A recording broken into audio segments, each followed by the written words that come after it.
అందరికీ నమస్కారం. Welcome to temple tour with Gitanjali.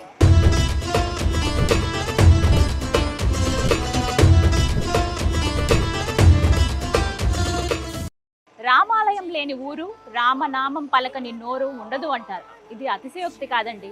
అంతటి మహిమా స్వరూపుడు ఆయన.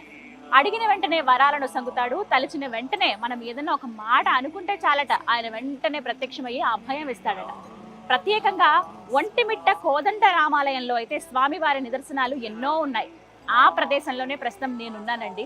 ఇది ఎంతటి పుణ్యక్షేత్రం అంటే స్వయంగా స్వామివారు నడయాడినటువంటి ప్రదేశం, అలాగే ఎన్నోసార్లు నిదర్శనాలు చూపించినటువంటి ప్రదేశం. ప్రపంచంలో మనం ఎక్కడా చూడని విధంగా హనుమంతుడు లేని రామాలయంగా కూడా ఒంటిమిట్ట కోదండ రామాలయాన్ని చెబుతారు. ఎన్ని విశేషాలున్న ఆలయ సందర్శనం చేసుకున్నామా, మరి ఆ స్వామిని కూడా దర్శించుకుందాం రండి. శ్రీ కోదండ రామస్వామి వారి ఆలయానికి ఇదే ప్రధాన ద్వారం అండి. తూర్పు ద్వారం దగ్గర మనం ఉన్నాము. ముఖ్యంగా 3 ద్వారాలు ఉంటాయి ఆలయానికి. ఉత్తరం, దక్షిణం, ప్రధానమైనది తూర్పు మార్గం. ఇదే రాజగోపురం నుంచి మనం ఆలయం లోపలికి అడుగు పెట్టాల్సి ఉంటుంది. రండి వెళ్దాం.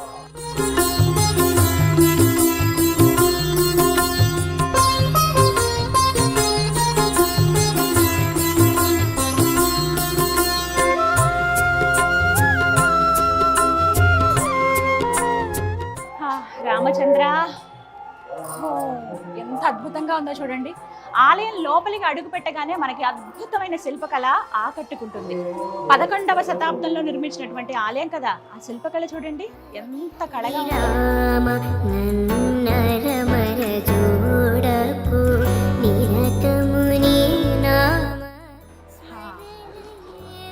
పెద్ద పెద్ద ద్వారాలు స్వామివారి ఆలయాలు.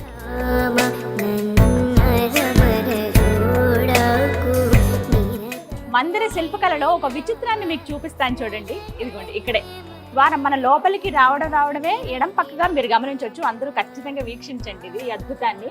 ఇక్కడ చూడండి, ఇక్కడ ఒక్కసారి ఈ విధంగా క్లోజ్ చేస్తే మొత్తం నందీశ్వరులు ఇలా పైకి తలెత్తినట్టుగా మనకు కనిపిస్తాయి. అదే ఇక్కడ క్లోజ్ చేస్తే ఏనుగు, ఇదంతా కూడా ఏనుగు రూపం. ఎంత చక్కగా చెక్కారో చూడండి. రెండు ఒకలాగానే ఉన్నాయి.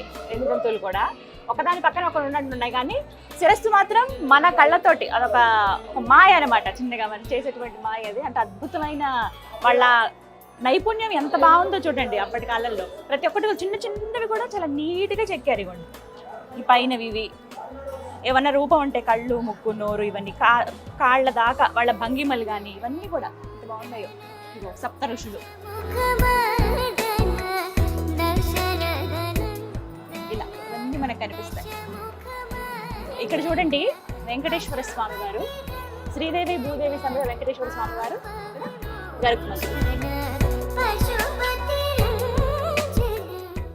అడుగడుగున అద్భుతమే. కానీ 11వ శతాబ్దం ఆ రోజుల్లో రాళ్లపైన ఇలా ఇల్యూషన్ చెక్కడం అంటే అది మామూలు విషయం కాదండి. వాళ్ళకి చేతులు ఎత్తి నమస్కరించాలి నిజంగా. ఇక్కడ చూడండి, అద్భుతం. హనుమంతుల వారు, రామచంద్రుల వారు, లక్ష్మణ స్వామి అలా నుంచుని ఉన్నారు. ఇది సీతాపహరణ జరిగిన తర్వాత ఘట్టం అనమాట. ఎందుకు ఇక్కడ సీతమ్మ వారు మనకు కనిపించారు.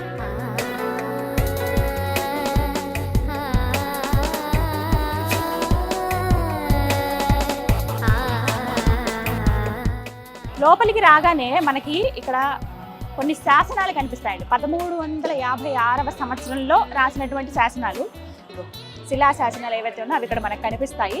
శంకు చక్రకి అలాగే సూర్యచంద్రుల పైన పెట్టి ఇక్కడ మొత్తం శాసనం రాశారు. వీటికి సంబంధించింది అనమాట. చక్రం ఇక్కడ మనకు కనపడుతుంది. ఇవన్నీ కూడా అప్పటి స్టోన్స్. ఎంత జాగ్రత్తగా వీటిని భద్రపరిచారో కదా, భద్రపరిచారు, కాపాడుకుంటూ వస్తున్నారనే చెప్పుకోవాలి. తూర్పు ద్వారం నుంచి అలా లోపలికి రాగానే ముందుగా మనకు ధ్వజస్తంభం దర్శనమిస్తుంది.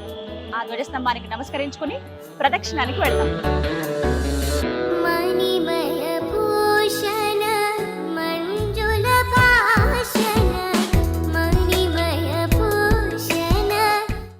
అలా మనం ప్రదక్షిణ చేస్తూ ఉంటే ఎడం వైపుగా ముందు మనం గమనించవచ్చు స్వామివారి అంటే శ్రీవారి పోటు, అంటే స్వామివారికి నైవేద్యం పెట్టేవన్నీ కూడా ఇక్కడే తయారవుతాయి.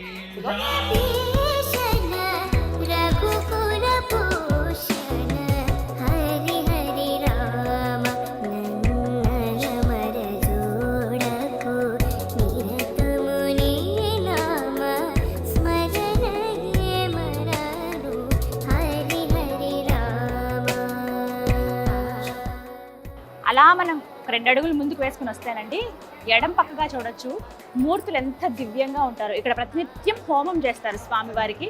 ఉదయం పూట జరిగినటువంటి హోమం ఇంకా చూడండి వెలుగుతూనే ఉంది అగ్ని. ఇక్కడ కూర్చుంటే ఆ అద్భుతమైన సుగంధం, ఆ సువాసన వలె వస్తున్నాయి.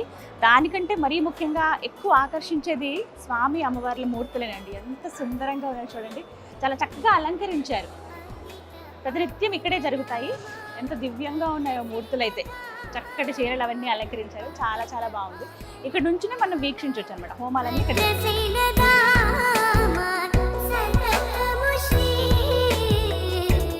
బ్రహ్మోత్సవాలు జరుగుతున్నాయి స్వామివారికి. ప్రతినిత్యం వేల మంది భక్తులు వస్తూ ఉంటారండి. పైగా ఇది వేసవి కాలం.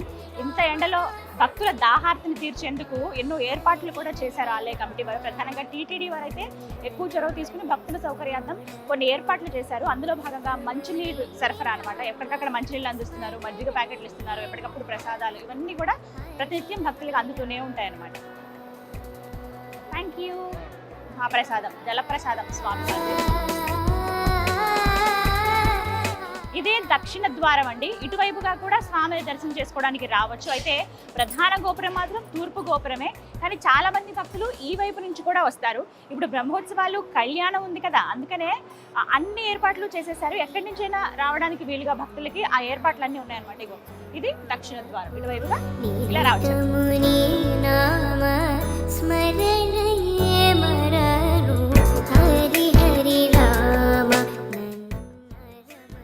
అలంకరించారు, చాలా అందంగా తీర్చిదిద్దారనే చెప్పుకోవాలండి. లక్షల మంది భక్తులు వస్తారు స్వామివారి కళ్యాణానికి. ఇందులో భాగంగా ప్రస్తుతం ఏర్పాట్లు అయితే అంగరంగ వైభవంగా ఉన్నాయన్నమాట. అందరికీ అన్ని సౌకర్యాలు ఉండే విధంగా ఏర్పాట్లు చేశారు.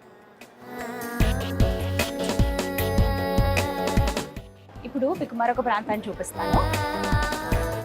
ఇక్కడే స్వామివారి కళ్యాణోత్సవం జరుగుతుంది. అలాగే మీకు కొన్ని విజువల్స్ చూపిస్తాను. కరెక్ట్గా మేము షూటింగ్ వస్తున్నాం అన్నప్పుడే మా అదృష్టం ఇది. తిరుమంజనోత్సవం జరుగుతోంది స్వామివారికి. స్నపన తిరుమంజనం అని అంటారు. చాలా వైభవంగా జరిగింది. తెల్లటి వస్త్రాలు ధరింపజేసి అభిషేకాలు చేశారు పంచామృతాలతోటి. సుందరంగా ఉందంటే చూస్తూ అలా ఉండిపోయాము. వేరే లోకంలో ఎక్కడో వైకుంఠంలో ఉన్నామా అన్న భావన కలిగింది. కానీ ఇక్కడ నుంచి దండం పెట్టుకోవచ్చు. మరీ ముఖ్యంగా ఏంటంటే ఇక్కడ ఈ మండపంలో మాస కళ్యాణాలు జరుగుతాయండి. అంటే పౌర్ణమి రోజున ఆ సీతారామచంద్ర స్వామి వారికి కళ్యాణం జరిపిస్తారనమాట. ఇక్కడే ఆ ప్రదేశం.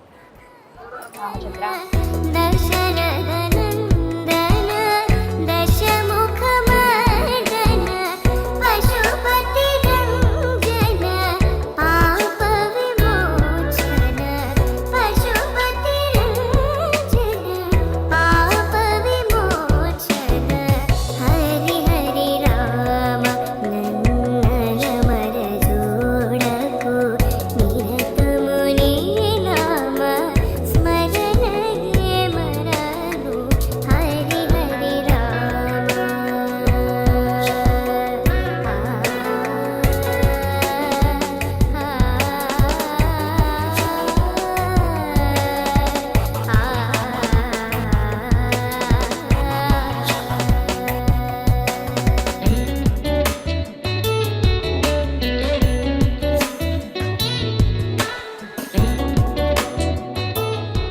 ఎంత సుందరంగా ఉందో తెలుసా అండి. ఆలయ ప్రాంగణం అంతా కూడాను గర్భాలయం ఒకటి మధ్యలో ఉంచితే మిగతా అంతా కూడా విశాలంగా ఉంటుంది.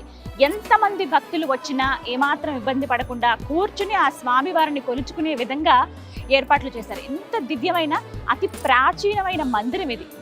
దగ్గర దగ్గర 11వ శతాబ్దంలో నిర్మించారంటే అప్పటి కళ చూడండి. అంటే ఆర్కిటెక్చర్ కావచ్చు, చుట్టూ ఉన్నటువంటి రాజగోపురాలు ఇవన్నీ కూడా. ఇంకొకటి ఏంటంటే మరీ ముఖ్యంగా చెప్పుకోవాలి, ఒక్కొక్క రాజు కాలంలో ఇంత ఇంత ఇంత ఇంత అలా అభివృద్ధి చెందుతూ వచ్చిందనమాట ఈ ఆలయం. ముందుగా ఒకసారి గర్భాలయం చూడండి ఎంత పురాతనమైందో. అంటే ఆ ఫీల్ అలా ఉంచడానికే ఏమో కానీ ఎక్కడ రంగులు అనేవి వేయలేదు. ఏ గోపురానికి మనం రంగులు చూడం. చూసారా, దక్షిణం, ఉత్తరం, తూర్పు రాజగోపురం, అలాగే ప్రధాన గర్భాలయం. ఎక్కడా మనం రంగులు వేయడం అనేది చూడడం. పాతకాలం కాబట్టి అలాగే ఉంచేశారు. అలా తెలియటానికి చూడగానే మనకి ఎన్నేళ్లదో ఈ స్వామి మందిరం అని అనిపించే ఆ భావన వచ్చేస్తుంది అనమాట మనకి.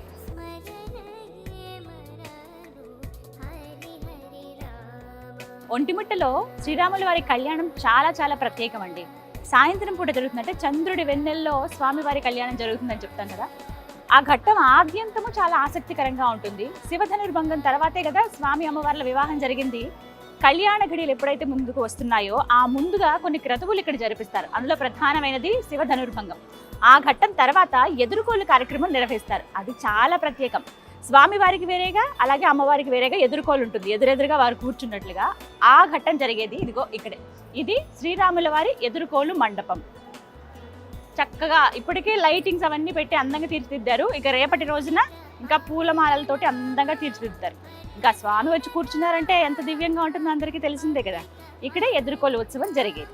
ఇది ప్రత్యేకంగా శ్రీరాముల వారికి. కరెక్ట్గా దీనికి ఇంకా స్ట్రెయిట్ పాయింట్లు మనం చూస్తే గర్భాలయానికి ఎడం పక్కగా అంత దూరంలో కనిపిస్తుంది చూసారా, పూలమాలలతో అలంకరించారే, అక్కడ అమ్మవారి ఎదుర్కోలు ఉంటుందన్నమాట. పదండి అక్కడికి వెళ్దాం.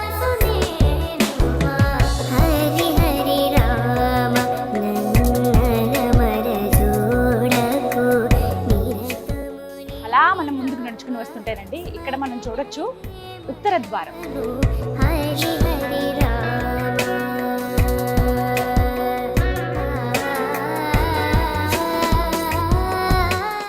అలా మనం పరిక్రమ చేసుకుంటూ వస్తున్నామండి ఆలయం చుట్టూరు. ఇందులో భాగంగా మనం ప్రస్తుతం ఉన్నది ఉత్తర ద్వారం దగ్గర. ఈ ద్వారం గురించి ఎన్నో ప్రత్యేకతలు ఉన్నాయని చెప్తారు. మరీ విశేషంగా చెప్పేది ఏమిటంటే, ఒకానొక సమయంలోనట ఒక వ్యక్తి స్వామిని ఆరాధించేందుకు, ఆయనపై కీర్తనలు పాడేందుకు ఎంతో ఉత్సుకతతో ఆలయం లోపలికి అడుగు పెట్టడానికి ప్రయత్నించాడు. నువ్వు చాలా తక్కువ జాతికి చెందిన వాడివి, నువ్వు ఆలయంలోకి ప్రవేశించడానికి వీల్లేదు, నీకు రామయ్య దర్శనం ఉండదు అని చెప్పి ఆలయంలో ఉన్నటువంటి కొంతమంది పెద్దలు మాట్లాడారట. స్వామి నేనేం చేయను, నా తప్పేముంది, ఇలా పుట్టడం నా తప్ప, కానీ ఆ రామయ్యను చూడాలని, ఆయన ఎదురుగా 2 కీర్తనలు పాడాలని నా కోరిక అని ఎంతో విన్నవించుకున్నాడట అతను. అయినా సరే వినిపించుకోలేదు. నువ్వు అసలు రావడానికి వీల్లేదని చెప్పి ద్వారం మూసివేశారట. ఆయన వచ్చింది కూడా ఈ ద్వారం గుండానే, ఉత్తర ద్వారం గుండానే వచ్చారు. సరే ఇక ద్వారాలు మూసేశారు, వెళ్ళిపోయారు ఎవరికి వాళ్ళు. మళ్ళీ తెల్లవారుజామున యథావిధిగా సుప్రభాతంతో స్వామివారిని మేల్కొల్పడానికి అయ్యగారులందరూ వచ్చారట. రావడం వాళ్ళేంటి తూర్పు ద్వారం గుండా ఇలా వచ్చి గర్భాలయం ఏదైతే ఉంటుందో ఆ ద్వారాలు తీయగానే మూలమూర్తి ఏవైతే ఉన్నాయో ఆ మూలమూర్తి ఉత్తరం వైపుగా తిరిగి ఉండడం గమనించారు. అయ్యయ్యో అపచారం, ఎంత పని జరిగిపోయింది, అసలు మూలమూర్తిని కదిపింది ఎవరు, ఇలా జరిపింది ఎవరు, ఎంత అపరాధం జరిగిందయ్యా అని చెప్పి ఒక్కసారి ఆయన మళ్ళీ ఆ మూలమూర్తిని కదిలించే ప్రయత్నం చేయగా అక్కడి నుంచి ఒక మాట పలికిందట. ఒకటే మాట అన్నారు, అతను నా భక్తుడు, కులం మతం ఆ వ్యక్తి ఎక్కడ పుట్టాడు ఏమిటి అనేది నేను చూడను, నా పైన అపారమైన భక్తి ఉంటే చాలు, నన్ను మనసులో స్మరించుకుంటే చాలు, నేను ఎప్పుడు వాళ్ళ వెంటనే ఉంటాను. ఆయన ఇంకా ఆ ద్వారం దగ్గరే ఉన్నారు, వెళ్ళి చూడండి, అందుకే నేను ఇటువైపుగా తిరిగానని ఆయన ఒక మాట చెప్తారంట స్వామి. వెంటనే పరుగున వచ్చి అయ్యర్లందరూ వచ్చి చూస్తే ఈ ఉత్తర ద్వారం తీసి చూడగానే అక్కడ ఉంటారట ఆ వ్యక్తి. అలా కూర్చునే ఉంటాడు. నాకు దర్శనం ఇప్పిస్తారు, రామయ్య ఎప్పటికైనా నాకు కనపడతాడని నేను ఇక్కడ కూర్చున్నాను. మొత్తానికి ఆయన లోపలికి ఆహ్వానించి ఆయనకి సకల మర్యాదలు చేసి స్వామి దర్శనాన్ని ఇప్పిస్తే ఆయన చక్క కీర్తనలు పాడగానే యథావిధిగా ఆ మూర్తి ఏ విధంగా అయితే తూర్పు వైపు తిరిగిందో అలా కనిపించిందట. అసలు ఇంతకన్నా నిదర్శనం ఏం కావాలంటే, ఆయన భక్తులు ఎవరని చూడరు, ఆయనపై భక్తి ప్రేమ ఇవన్నీ ఉంటే చాలు, వాత్సల్యం ఆయన చూపిస్తారనడానికి ఇదొక నిదర్శన. ఇలా ఎన్నో నిదర్శనాలు ఆ కోదండరామస్వామి ఈ ఒంటిమిట్టలో చూపించారని చెప్తారు.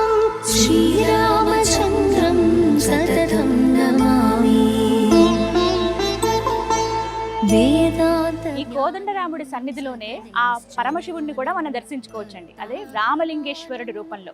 ఈయన స్వయంభూ అని చెప్తారు. రాముల వారి సన్నిధిలోనే స్వయంభూగా వెలిచారు కాబట్టి ఆయన స్వయంభూ శ్రీ రామలింగేశ్వర స్వామి అయ్యారు. ఆయన దర్శనం చేసుకుంటే సకల పాపాలు పోయినట్టే అని భక్తుల నమ్మకం. ఓవైపు రాముల వారిని, మరోవైపు ఆ శివయ్యని, అంటే శివుడు విష్ణువు ఇద్దరు ఒకటే అనే భావన అందరిలోనూ ఉంటుంది కదా. అదే ఇక్కడ ఆలయంలో అణువణువున మనకు కనిపిస్తుంది. బుజ్జిగా భలే ఉన్నారు, నాగపడగ పైన ఆదిశేషుల పైన ఉంటే స్వామి ఎలా కూర్చున్నట్టుగా ఉన్నారు శివయ్య. ఇదంతా కూడా ప్రధాన ఆలయం. కొంచెం ముందుగా మనకి వెళితే గర్భాలయానికి చేరుకోవచ్చు. ఇక్కడ మరీ ముఖ్యంగా చెప్పాలి, దర్శనం ఉచితం అండి. ఎలాంటి డబ్బులు మనం కట్టాల్సిన అవసరం లేదు, టికెట్ ఏమీ తీసుకోవాల్సిన అవసరం లేదు. వచ్చిన వాళ్ళందరూ చక్కగా ఆ స్వామి దర్శనం చేసుకోవచ్చు. ఇదే గర్భాలయం లోపలికి వెళ్ళడానికి మార్గం. నేను వెళ్ళి ఆ స్వామిని దర్శించుకుని వస్తాను. ఎప్పుడెప్పుడు ఆ మూర్తిని చూద్దామా అని ఉంది నాకు. ఎంతో చరిత్ర ఉంది, ప్రత్యేకించి ఈ ఆలయానికి ఎంతో విశిష్టత కూడా ఉంది. ఆ విషయాలు కూడా మాట్లాడదాం. నేను వెళ్ళి దర్శనం చేసుకుని వస్తానే.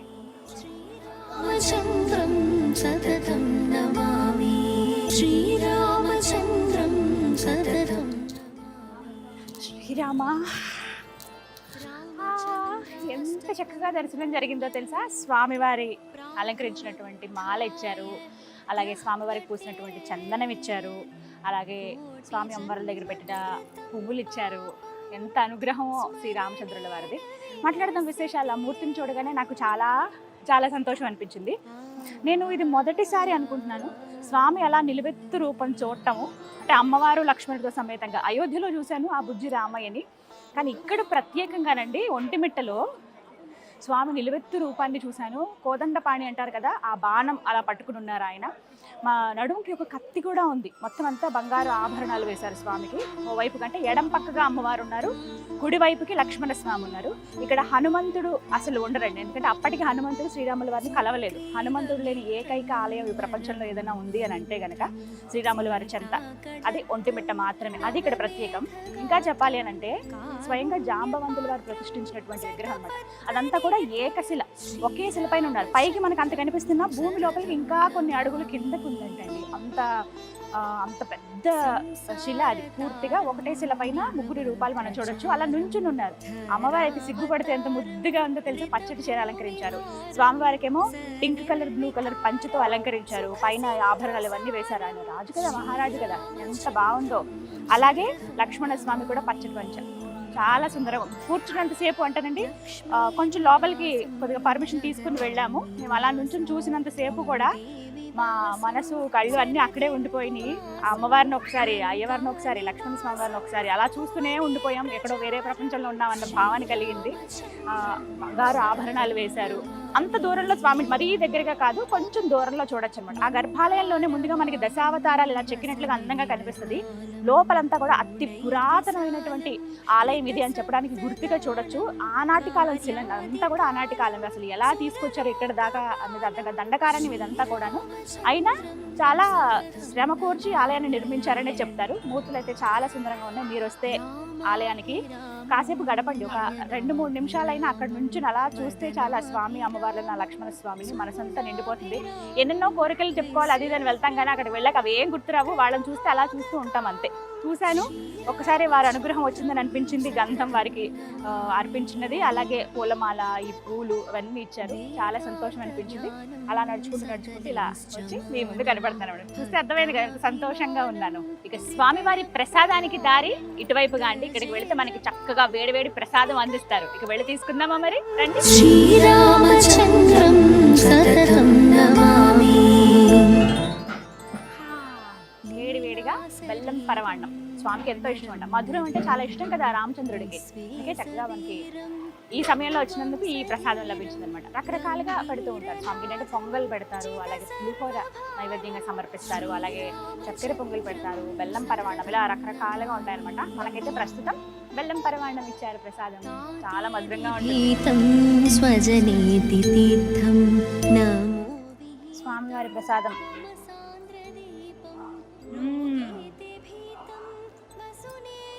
ఎంత మధురంగా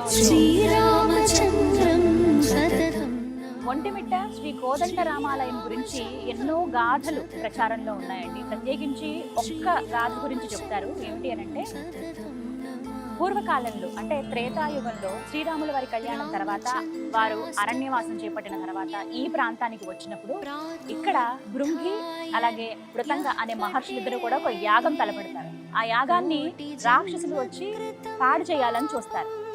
అది ఎంతకీ వాళ్ళు తట్టుకోలేరనమాట. ఎంత చేసినా సరే ఏదో ఒక రకంగా పాడు చేయాలని ప్రయత్నిస్తూనే ఉంటారు. ఆ ఋషులు ఇంకా ఒకటే మాట చెప్తారు, మేము ఇంత కష్టపడుతున్నాము, మా యాగానికి ప్రతిఫలం ఉండాలంటే అది పూర్తి చేయాలి. మీలాంటి పరాక్రమవంతులు ఉంటే వాళ్ళ నుంచి మేము బయటపడతాము, యాగాన్ని పూర్తి చేయగలుగుతామని చెప్పి వెళ్ళి రాముల వారికి చెప్పుకుంటే, అప్పుడు రాముల వారు ఆ రాక్షసులు ఎవరైతే ఉన్నారో వాళ్ళని పిడిబాకుతో సంహరిస్తారట. అందుకే ఇక్కడ మూలమూర్తికి బాణంతో పాటుగా పిడిబాకు అంటే ఒక చిన్న కత్తి ఇక్కడ బొడ్డులో ఉన్నట్టుగా మనం చూస్తాం. అది కూడా పూర్తి బంగారంతో ఉన్నది.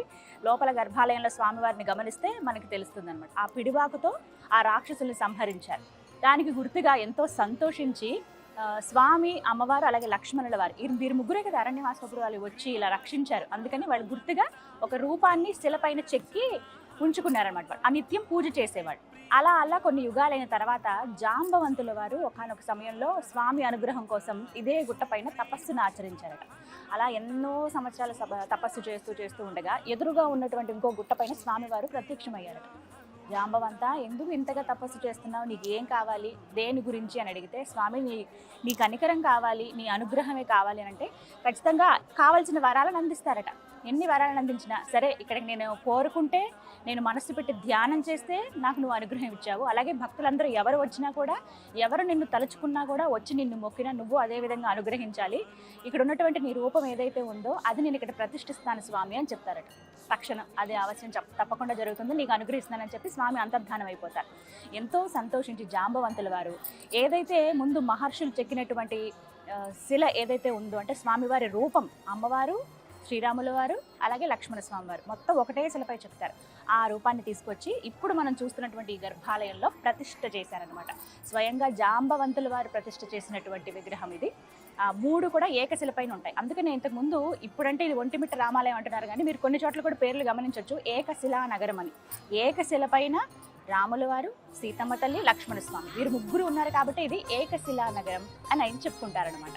ఈ విధంగా ఒక గాథ ప్రచారంలో ఉంది.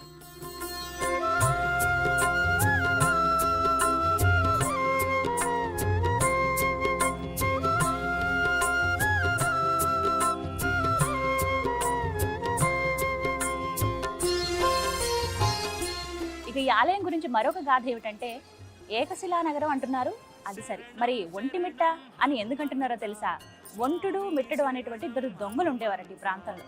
వారు ప్రతినిత్యం దొంగతనాలు చేయటం, ఎవరో ఒక దగ్గర నుంచి తప్పించుకుని వచ్చి గర్భాలయంలో దాక్కోవడం. అప్పుడంటే ఇంత ప్రహరీ గోడలు ఇవేవి ఉండేవి కాదు, కేవలం గుడి మాత్రమే, పైన గోపురము, చిన్నగా ఒక గర్భాలయం మాత్రమే ఉండేది. ఏదో ఒక దొంగతనం అంటే చెడు పని చేసి రావడం, గర్భాలయంలో దాక్కోవడం. ఎవరు అంటే రాత్రి సమయంలో ఎవరు గర్భాలయంలోకి రారు, తలుపులు తెరవరు కదా, వీళ్ళు ఏదో రకంగా దూరిపోయి వచ్చి అక్కడ పడుకునేవాళ్ళని. అలా కొన్ని రోజుల పాటు అలాగే చేసేవాళ్ళు. ఇక ఒకనొక రోజు స్వామి వారితో పలికారట, ఒంటుడు మిట్టడు, ఎంతకాలం మీరు ఇలా ఈ చెడు పనులు చేసుకుంటూ తిరుగుతారు, మీరు కూడా మంచిగా మారండి, ఎన్నో అద్భుతాలు మీరు చూస్తారు, మీ జీవితం బాగుపడుతుందని చెప్తే, అలా ఒకేసారి స్వామి పలకగానే వాళ్ళకి ఏదో ఒక భావన కలిగిందంట. నిజమే కదా, మనం ఎంత చెడు పనులు చేస్తున్నాం, అందరూ కష్టపడి సంపాదించుకున్నామని అపహరించి మన స్వార్థానికి మనం వాడుకుంటున్నాం, ఇది నిజంగా తప్పే కదా అని వాళ్ళల్లో వాళ్ళకి అనిపిస్తుందట. నిజమే కదా, మనం పశ్చాత్తాప పడాల్సిన సమయం ఇది అని. ఆ తర్వాత ఒకటే అనుకున్నారు, దీనికి పశ్చాత్తాపంగా ఏదైనా ఒక మంచి పని చేస్తే బాగుంటుంది అని. అదేదో ఆలయ నిర్మాణంలో మనం కూడా భాగస్థలం అయితే బాగుంటుంది కదా అని చెప్పి అప్పటి రాజు దగ్గరికి వెళ్ళి, అప్పటికే నిర్మాణాలు చేపడదాం, చుట్టుపక్కల ఆలయాన్ని ఇంకా అభివృద్ధి చేద్దామని రాజుగారు నిర్ణయించుకున్నారట.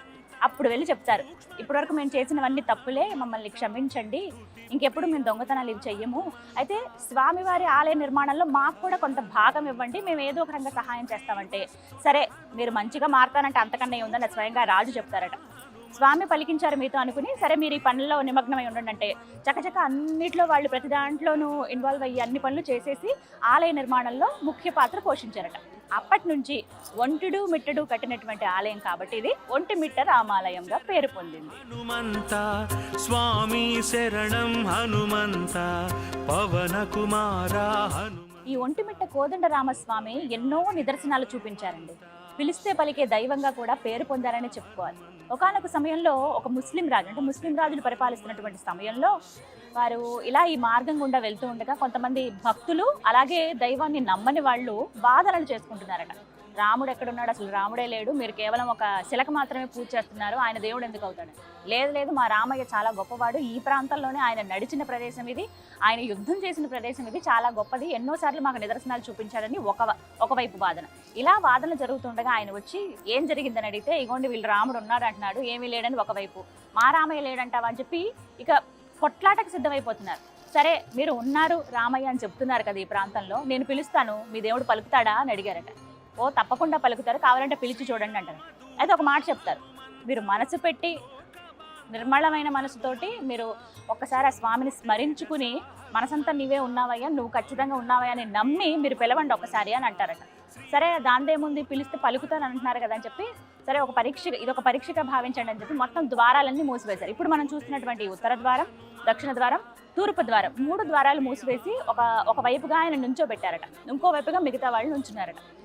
గట్టిగా 3 సార్లు ఆయన రామ రామ రామ అని మొదటిసారి పిలిచిన వెంటనే గర్భాలయంలోంచి ఓ అని ఒక శబ్దం వినపడిందట. మళ్ళీ రెండోసారి రామ అని పిలిచారు, మళ్ళీ ఓ అని పలికారట. ఇక 3వసారి పిలిచేటప్పటికి మళ్ళీ ఓ అని వచ్చింది. మనం ఒక మనిషిని పిలుస్తున్నామంటే అవతల మనిషి ఉంటేనే కదా పలుకుతారు. ఇంకా ఆయనకి దెబ్బకి 2 చేతులు జోడించి నమస్కరించుకుని స్వామి నువ్వు ఖచ్చితంగా ఉన్నావయ్యా అని మిగతా వాళ్ళకు కూడా ఆయన ఈ విధంగా నిదర్శనం చూపించారు. అప్పటి నుంచి ఆయన కూడా తరచుగా ఆలయానికి రావడం, దర్శించుకోవడం మనం గమనిస్తాం. ఇలా ఈ మతం ఆ మతం, ఈ కులం ఆ కులం అని లేదండి. అందరూ ఆ రామయ్య భక్తులే, అందరూ ఆ రామయ్యను ఇష్టంగా పూజించే వాళ్ళే. ఒకసారి స్మరిస్తే చాలు, రామ ఈ తారక మంత్రాన్ని జపిస్తే చాలు, ఎంత దూరంలో ఉన్న భక్తుల కోసం ఆయన వచ్చేస్తారు. ఎక్కడున్నా సరే ఆయన నేనున్నానంటూ పలుకుతారు. అలా ఇప్పుడు నేను చెప్పినవి కేవలం చాలా తక్కువ నిదర్శనాలండి. అడుగడుగున మీరు ఒక్కసారి ఆలయానికి రండి, మీకు ఎక్కడ చూసినా అద్భుతమైన శిల్పకళతో పాటుగా ఆ రాముల వారి రూపమే దర్శనమిస్తూ ఉంటుందన్నమాట. ఎంత సుందరంగా ఉంటాయంటే ఎక్కడికక్కడ దివ్యమూర్తులు మనకి దర్శనమిస్తాయి. ఈ యాగశాల దగ్గర, కళ్యాణం జరిగే దగ్గర, తిరుమంజనం, మరోవైపేమో ఎదుర్కోలు ఉత్సవాలు జరిగేటువంటి మండపాల దగ్గర మధ్యలో శివయ్యని చూడొచ్చు. ఇలా ఎక్కడ చూసినా ఆ స్వామి రూపం ఏదో ఒక రకంగా మనకు కనబడుతూనే ఉంటుందన్నమాట. నిజంగా ఎన్నెన్నో జన్మల పుణ్య ఫలం ఇది ఇలాంటి ప్రాంతాలకు రావడం. మీరు కనుక కడప వస్తే ఖచ్చితంగా ఒంటిమిట్టకు రండి, ప్రత్యేకంగా ఒంటిమిట్టకు రండి. కడప నుంచి దగ్గర ఒక 30 నిమిషాల ప్రయాణం ఉంటుందేమో. రోడ్స్ అన్నీ కూడా చాలా కన్వీనియంట్గా ఉంటాయి. మీరు అంత దూరం నుంచే రాజగోపురం అలా చూసుకుంటూ వస్తుంటే నిజంగా ఎప్పుడెప్పుడు ఆ స్వామిని చూద్దామనే భావన కలుగుతుందండి. ఆలయంలోకి వస్తే ఎన్నో అద్భుతాలు కూడా మీకు కనిపిస్తాయి. కాసేపు నేను చెప్తున్నాను కదా, కనీసం మీరు ఒక 2-3 గంటలు ఇక్కడ గడిపి వెళ్తే స్వామి రూపాన్ని అలా కళ్ళల్లో పెట్టుకోండి, ఎప్పటికీ మర్చిపోలేమంతే. ఎక్కడ చూడని విధంగా ఇక్కడ ఉంటారు. అందుకే ప్రత్యేకంగా చెప్పాను కదా, హనుమాన్ లేని ఆలయం ఇదే అని. కానీ ఆ తర్వాత స్వామిని ప్రతిష్ఠించారు ఇక్కడ. ప్రత్యేకించి మనం చూడొచ్చు. దర్శనం చేసుకుని అలాగా కొంచెం ముందుకు వస్తే 2 చేతులు జోడించి దాసాంజనేయుడిగా స్వామి దర్శనం ఇస్తారనమాట. శ్రీమద్ భాగవతానికి ఒంటిమిట్ట రామాలయానికి ఒక విచిత్ర సంబంధం ఉందండి. అదేంటంటే బమ్మెర పోతన వారు ఎవరైతే భాగవతాన్ని రచించారో వారు 90% వరకు ఇదే ఆలయంలో కూర్చుని రచించారని చెబుతారు. ప్రత్యేకంగా బమ్మెర పోతన విగ్రహాన్ని కూడా, రాతి శిలని మనం గర్భాలయంలో స్వామివారి దర్శనం చేసుకుని బయటికి వస్తుండగా గమనించవచ్చు అనమాట. అయితే ఒక మాట చెప్తారు, బమ్మెర పోతన ఒక పద్యాన్ని రాసేటప్పుడు, అల వైకుంఠపురంబులో అనేటువంటి ఆ పద్యాన్ని రాసేటప్పుడు తర్వాత పదాలు ఆయన వెతుక్కోవాల్సి వచ్చిందట. కలం అక్కడి నుంచి కదలడం లేదు. ఏమి రాయాలా, స్వామి గురించి ఏం చెప్పాలా అని ఆలోచిస్తూ ఉంటే స్వయంగా గర్భగుడిలోంచి ఆ రామయ్య వారే పలికారట.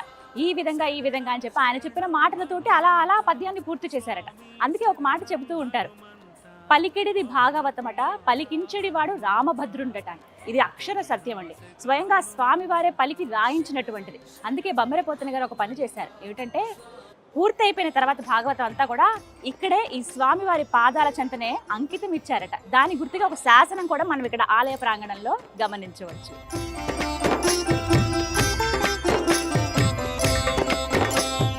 గరుడ గమన తవ చరణ కమలమిహ మనసి లసతు మమ నిత్యం. గరుడ గమన. ఎంత చక్కటి దర్శనమైందో, అలాగే ఆలయం అణువున నేను చూడగలిగాను, మీకు కూడా చూపించగలిగాను. మీరు కనుక ఒంటిమిట్ట వస్తే ఖచ్చితంగా ఆలయంలో ఎక్కువసేపు గడపడానికి ప్రయత్నించండి. ఎన్నిసార్లు చూసినా ఎంతసేపు ఉన్నా తనివి తీరటం లేదు, ఇంకా ఉండాలి కాసేపు అని అనిపిస్తోంది. మీరు కడప వస్తే ప్రత్యేకంగా ఒంటిమిట్ట రామాలయానికి రండి. లేదు మేము ఆ దారిలో వెళ్తున్నాడు, ఒక్కసారి మీరు దర్శనం చేసుకున్నా చాలు. స్వామి ఇక్కడ ప్రత్యేకంగా రండి, అలా ఆయన నుంచుని ఉన్నారా, మన కోసమే కనిపిస్తున్నారా, ఆయన అరణ్యవాసానికి వచ్చినప్పుడు ఇక్కడ కాసేపు నిలబడి మనకు అనుగ్రహిస్తున్నారా అన్నట్టుగా ఉంటాయి. ఆ మూర్తులు అయితే చాలా దివ్యంగా ఉంటాయి. తప్పకుండా అందరూ దర్శించుకోవాల్సిన దేవాలయం. జీవితంలో ఒక్కసారైనా మనం దర్శించుకోవాల్సిన, చూడవలసినటువంటి క్షేత్రాలు, దేవాలయాలు ఉంటాయి కదా, అందులో ముఖ్యమైనది, ప్రధానమైనది ఒంటిమిట్ట కోదండ రామాలయం. అదే ఈ దేవాలయం. తప్పకుండా అందరూ వస్తారు కదా. భుజగ శయన భవ మదన జనక మమ జనన మరణ భయహారీ. జనన మరణ భయహారీ. మమ తాపమ పాకురు దేవ, మమ పాపమ పాకురు దేవ. మమ తాపమ పాకురు దేవ, మమ పాపమ పాకురు దేవ. భక్త సంజీవరాయ స్వామి అంటే ఆ హనుమంతుల వారేనండి. స్వామివారి పాదాల చెంత లేరు కదా, చాలా బాధపడ్డారట. అయ్యో ఆయన లేకపోతే ఎలా అని చెప్పి, ఎందుకంటే అప్పటికి ఇంకా కలవలేదు స్వామి. ఇక్కడికి వచ్చినప్పుడు ఆయన జననంగానే అవ్వలేదని చెబుతారు. ప్రత్యేకించి భక్త సంజీవరాయనిగా ఇక్కడ వారిని ప్రతిష్ఠించారన్నమాట. స్వామి 7 అడుగుల ఎత్తులో నిండుగా అలా కనిపిస్తారు నమస్కారం చేసుకుంటూ. ఇక్కడ ముఖ్యంగా చెప్పవలసింది ఏంటంటే, స్వామి శిరస్సు భాగం ఏదైతే ఉందో ఆంజనేయ స్వామిది, అక్కడ కరెక్ట్గా రాముల వారి పాదాలు ఉంటాయన్నమాట. లోపల ఏదైతే విగ్రహం ఉందో, ఏకశిలా విగ్రహం ఉంది కదా, రాముల వారు, సీతమ్మ తల్లి, లక్ష్మణ స్వామివారు, స్వామివారి పాదాల వైపు కరెక్ట్గా ఇక్కడ హనుమంతుల వారి శిరస్సు భాగం ఉంటుంది అనమాట. ఎప్పుడు ఆయన రాముల వారి బంటే కదా, కిందే ఉంటారు కదా ఆయన సేవించుకుంటూ. ఈ విధంగా ఏర్పాటు చేశారనమాట. రాముని దర్శనం చేసుకుని ఆ తర్వాత వచ్చి ఈ భక్త సంజీవరాయని కూడా మనం దర్శనం చేస్తాం.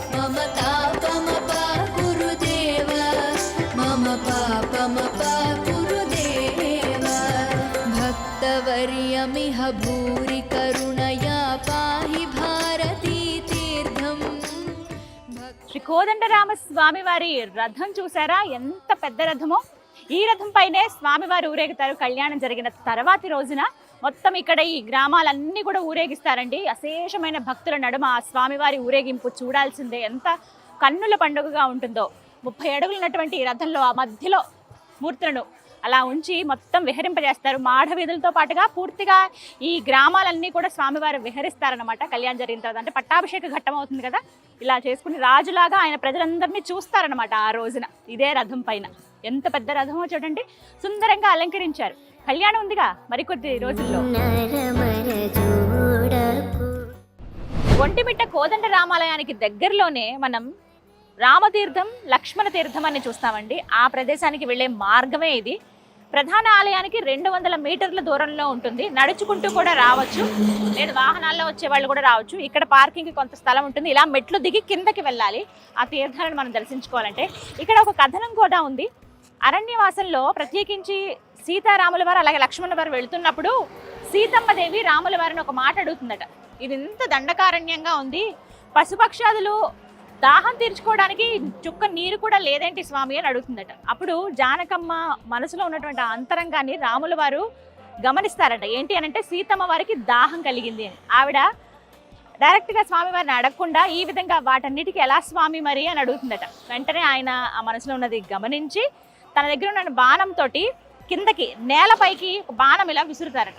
కిందకి ఇలా వేయగానే భూమి అంతా ఇలా చీలిపోయి లోపల నుంచి గంగా జలం పుట్టుకొస్తుంది. అలా వచ్చినటువంటి నీరు ఏదైతే ఉందో ఇప్పుడు రామతీర్థంగాను.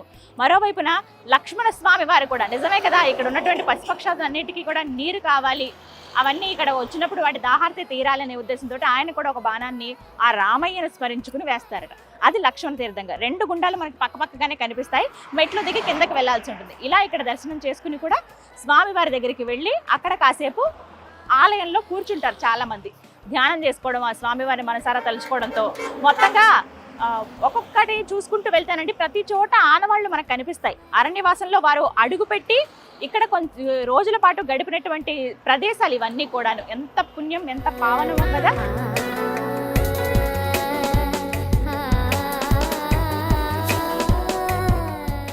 అప్పుడే అయిపోలేదు, ఇక స్వామివారి ప్రసాదం తీసుకోవాలి కదా. మామూలుగా అయితే మనకి స్వామివారికి నివేదించినటువంటి ప్రసాదం ఇస్తారు. ఇక అన్న ప్రసాదం తీసుకోవడం అనేది ఎంతో అదృష్టం. చాలా మంది వేచి ఉండి మరి అన్నప్రసాదం తీసుకుని వెళ్తూ ఉంటారు. మనం మధ్యాహ్నం సమయానికే ఉన్నాం ఇక్కడ. ప్రత్యేకించి వెళ్ళి అన్నప్రసాద కేంద్రంలో ఆ స్వామివారి ప్రసాదాన్ని స్వీకరిద్దాం. అదండి.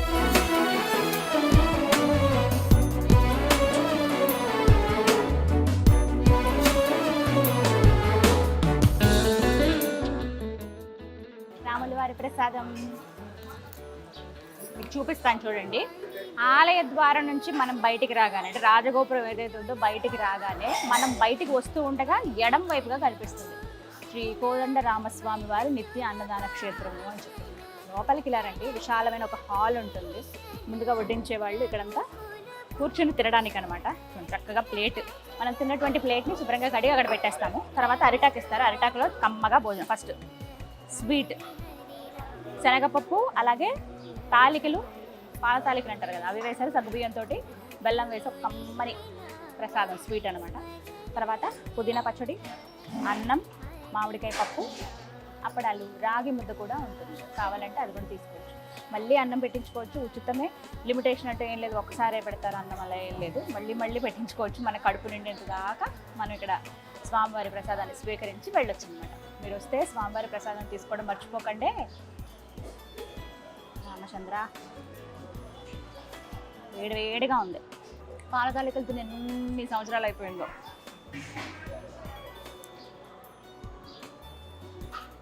అద్భుతం. రామయ్య బాగా ఎండగా ఉందండి. ఎక్కువ నీళ్ళు తాగేస్తాం. కొంచెం ప్రసాదం తీసుకోవడానికి కూడా కడుపులో ఖాళీ ఉంచుకోండి. ఎంత బాగుందో. పవన నామ భద్రసేనదా మొత్తం అదృష్టం ఉండాలి ఇలా ప్రసాదం స్వీకరించాలి అని అంటే. రాజగోపురం నుంచి అలా ఆలయంలోకి ప్రవేశించి ఆలయ విశేషాలన్నీ తెలుసుకుంటూ ఆ స్వామివారి దర్శనం చేసుకున్న తర్వాత అలాగే ఆంజనేయ స్వామిని కూడా దర్శనం చేసుకుని అలా బయటకు వచ్చి స్వామివారి ప్రసాదం తీసుకోవడంతో ఒంటిమిట్ట కోదండరాముడి దర్శనం పూర్తయినట్లు. నా దర్శనం అయితే పూర్తయింది. మీరు కూడా ఆ స్వామి అనుగ్రహం పొందాలంటే ఖచ్చితంగా జీవితంలో ఒక్కసారైనా ఒంటిమిట్ట రండి. ఆ రాముల వారి నిలువెత్తు రూపాన్ని సందర్శించుకుని వారిని చూసి ఆ దర్శన భాగ్యం పొందాలని నేను కోరుకుంటున్నాను. కడప రండి. కడప నుంచి జస్ట్ ఒక అరగంటలో మీరు ఈ ఆలయానికి చేరుకుంటారు. అంత దూరం నుంచి మనకు ఆ గోపురాలు కనపడుతుంటే అలా వచ్చి కాసేపు ఇక్కడ స్పెండ్ చేయండి. వీలైనంత వరకు ఇక్కడ ఒక పూటైనా గడపడానికి ప్రయత్నించండి.